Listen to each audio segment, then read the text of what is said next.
NCP এবং জামাতের পক্ষ থেকে একেবারে অভিযোগ যে প্রশাসন যন্ত্র আপনাদের পক্ষে ঝুঁকে পড়েছে, আপনাদের দিকে হেলে পড়েছে, সেটি নিয়ে কি বলবেন? প্রশাসন বিএনপির দিকে ঝুঁকে পড়েছে, বা এটার যুক্তি হিসাবে যে কিছু ভিডিও ফুটেজ না, খুব এক্সক্লুসিভ ফুটেজ যেগুলো একেবারে ভেতরে থাকবার কথা, যেগুলো একটু আগে আমার সহ-আলোচক যে বললেন যে ক্যান্টনমেন্টের ওখানে যে আর্মি পার্সোনেল তাদের বডি ক্যামেরা থেকে কিছু ভিডিও বাইরে চলে এসছে।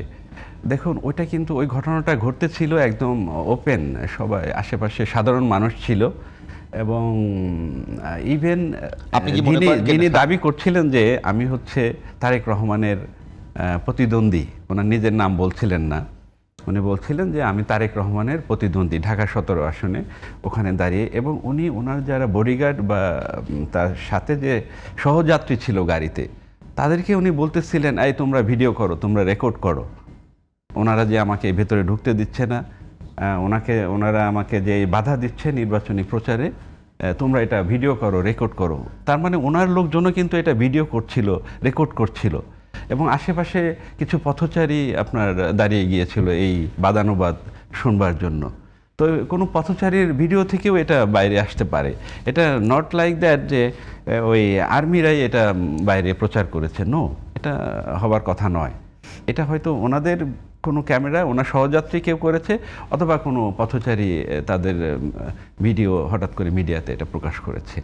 তো আমার কাছে মনে হয় যে 24-এর যে আমাদের ছাত্র জনতার বিপ্লব এই দেশে ঘটেছে, সেইখানে প্রশাসনের লোকজন যেভাবে থানা জেলা ছেড়ে পালিয়ে গেছে, তখন তো বিএনপির সবাই এই থানা পাহারা দিয়ে দেশটাকে প্রশাসনের সবাইকে যেভাবেই হোক দেশের একটা স্ট্যাবিলিটি রাখার চেষ্টা করেছিল।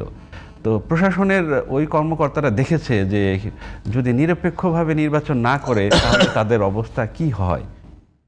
তো সেই জন্য আমি ব্যক্তিগতভাবে মনে করি যে প্রশাসনে যারা আছে তারা একটা শিক্ষা গ্রহণ করেছে। এয়ারপোর্টের সিসিটিভি ফুটেজটা কিভাবে বেরোলো? দেখুন, একটা ঘটনা যখন ঘটে তখন যে কোনো একটা বড় ঘটনা, এটা কিন্তু একটা একেবারে ছোট ঘটনা বললে ভুল হবে। একজন মানুষের কাছে 74 লাখ টাকা পাওয়া গেছে।